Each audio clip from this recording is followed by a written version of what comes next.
andiny voalohany ka hatramin'ny fahadimy. Salamo fahina amby sivifolo andiny voalohany ka hatramin'ny fahadimy ira fifaliana noho ny aviany fanjakan'Andriamanitra. Ten'Andriamanitra izay milaza tahaka izao amin'ny anaran'i Jesosy. Miraha firam-baovao an Jehova, miraha ho an Jehova ary tany rehetra, miraha ho an Jehova misora ny anarany, lazao isan'andro ny famonjeny mahafaly.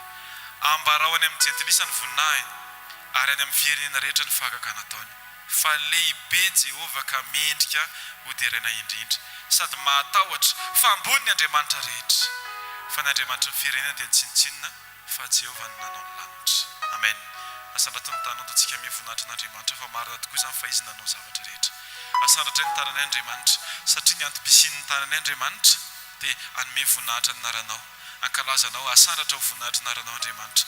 Mariky ny fahavononanay, mariky ny fanekenay Andriamanitra ny fananganantanana, mariky ny fankasitrahanay ny fahalehibiazam-boninahitra izay asehonao amin'ny fiainanay Andriamanitra. Misaotra Jesosy fa ianao no matoy izao nay, mitarika anay manitsy sy manamboatra anay Andriamanitra. Misaotra Jesosy. Misaotra Jesosy ny amin'ny fisianao amin'ny fiainanay Andriamanitra. Misaotra Jesosy fa raha tsy ianao dia tsy toy izao izay tsiraray avy. Na ny segondra kely tsy misy anao